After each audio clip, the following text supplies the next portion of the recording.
Assalamualaikum warahmatullahi wabarakatuh. Alhamdulillahirabbil alamin. Wabihi nasta'inu ala umuri dunya waddin. Wassalatu wassalamu ala asrafil anbiya wal mursalin sayyidina wa maulana Muhammadin sallallahu alaihi wasallam wa ala alihi wa sahbihi ajma'in, amma ba'du.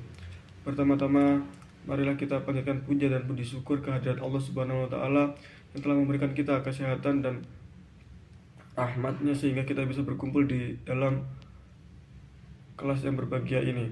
Dan yang kedua, salawat serta salam tak lupa kita curahkan kepada Nabi besar kita, Nabi Muhammad sallallahu alaihi wasallam yang telah membimbing kita dari zaman kegelapan menuju jalan yang terang benerang. Dan yang ketiga, yang terhormat Bapak Fauzan selaku dosen pengampu mata kuliah ilmu dakwah dan teman-teman saya yang berbahagia. Izinkan saya untuk menyampaikan beberapa nasihat mengenai mencintainya seperti mencintai diri kita sendiri. Mungkin dari sebagian kalian sudah mengerti apa maksud dari judul tersebut. Mungkin kalian menganggapnya sebagai judul atau nasihat yang berhubungan dengan masalah hati. Dan memang tidak sepenuhnya pemikiran kalian itu salah. Dan izinkan saya untuk menyampaikan hadis yang berhubungan dengan judul tersebut, yakni An Abi Hamzah Anas bin Malik radhiyallahu an khadima Rasulullah sallallahu alaihi wasallam anin Nabiy sallallahu alaihi wasallam qala la yu'minu ahadukum hatta yuhibbu li akhihi ma yuhibbu li nafsi. Rawahul Bukhari wa Muslim. Yang artinya dari Abu Hamzah Anas bin Malik radhiyallahu an, pelayan Nabi Muhammad sallallahu alaihi wasallam. Nabi bersabda, tidak sempurna iman salah satu dari kalian sebelum ia mencintai saudaranya seperti mencintai dirinya sendiri. Rawahul Bukhari wa Muslim.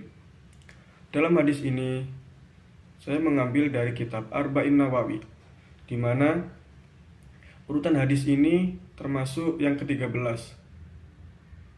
Dan saya akan menerangkan beberapa kosakata di mana kosakata ini tidak bisa kita telan mentah-mentah.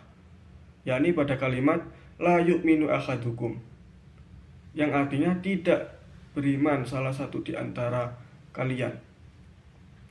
Di mana hal ini tidak bisa kita jadikan patokan secara mentah untuk kita menyampaikan kepada orang awam, di mana di sini bisa dikatakan sebagai tidak beriman itu analogikan sebagai tidak sempurna iman salah satu di antara kalian.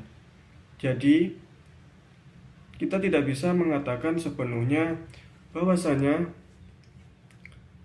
la yu'minu ahadukum itu tidak beriman segala sepenuhnya, tetapi hanya sebagian saja, yakni 50%. Bisa kita ibaratkan seperti itu. Dan hadis yang barusan saya baca, mungkin dari sebagian Anda juga berpikiran seperti ini. Wah, jika saya mempunyai pacar, berarti iman saya sudah sempurna. Atau bagaimana iman seorang orang yang belum mempunyai sebuah pacar atau pasangan?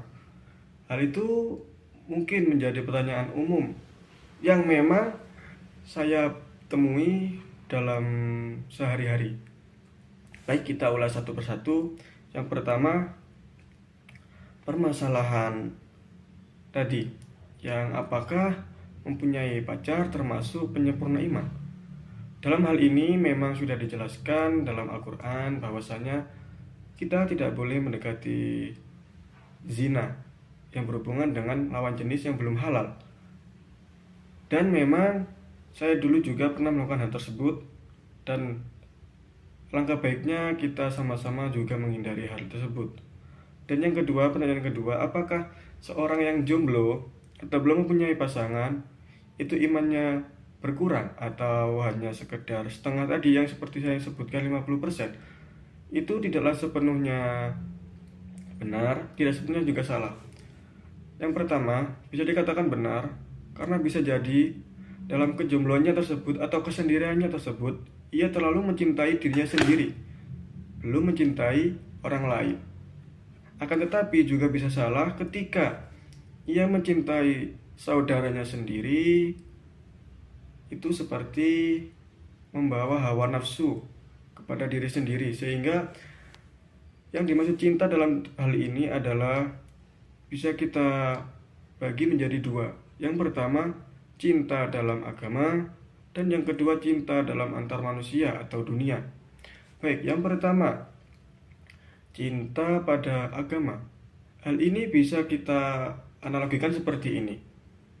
Ketika seorang anak inisial A memiliki kenikmatan dalam beribadah, maka sesungguhnya ia diharuskan untuk mencintai saudaranya seperti ia mencintai dirinya sendiri ketika mendapatkan kenikmatan dalam hal beribadah. Contoh, si A tadi mempunyai kenikmatan dalam hal bersedekah. Dia menimbulkan perasaan senang, bahagia dalam hatinya, dan ia mencintai saudaranya yang melakukan hal yang sama pada hal tersebut, yakni bersedekah. Lantas, cinta yang seperti apa?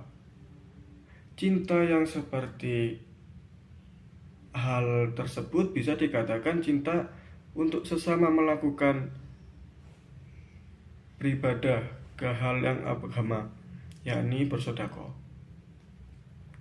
Dan yang kedua, cinta dalam urusan dunia.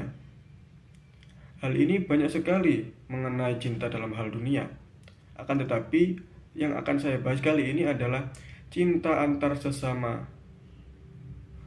manusia, yakni hubungan lawan jenis. Bagi yang sedang berpacaran atau memang sedang memiliki kekasih, hal ini tidak sepenuhnya bisa dikatakan sebagai alasan untuk kita untuk mempunyai sebuah pasangan guna menyempurnakan sebuah iman. Pada dasarnya memang hukumnya sudah tertera jelas dalam Al-Quran bahwasanya pacaran itu dilarang kecuali pacaran setelah menikah. Akan saya tekankan lagi, pacaran setelah menikah.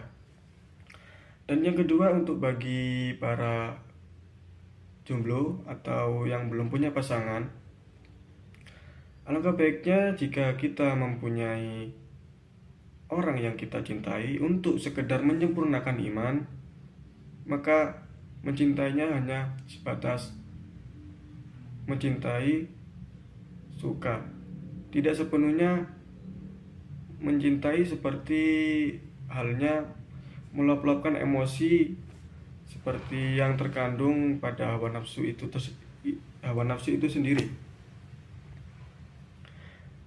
Dan memang jika memang individu itu mempunyai hasrat untuk mengungkapkan cinta dalam artian hawa nafsu tersebut, maka alangkah baiknya untuk ditahan sementara waktu.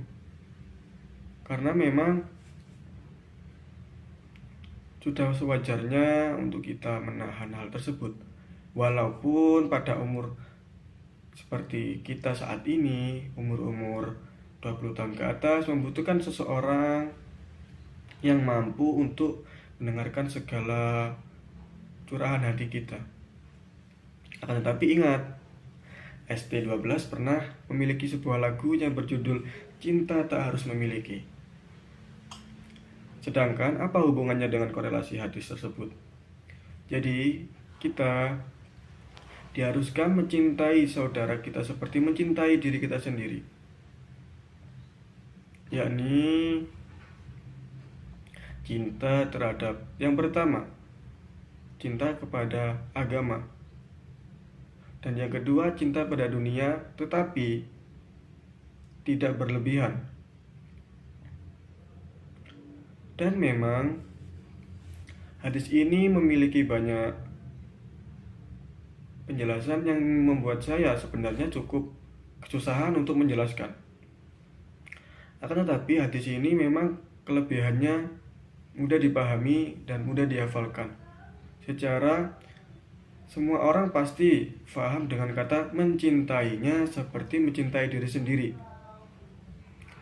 Dan saya tekankan lagi buat kalian yang ingin mencintai saudaranya seperti mencintai dirinya sendiri, alangkah baiknya untuk memperbaiki dirinya sendiri sehingga bisa mencapai kenikmatan tersebut, dalam hal ini agama, dan bisa mencintai saudaranya sendiri seperti yang telah saya jelaskan secara sewajarnya saja. Tidak perlu membawa hasrat emosi atau hawa nafsu dari diri kita sendiri. Sekian, summa salam, assalamualaikum warahmatullahi wabarakatuh.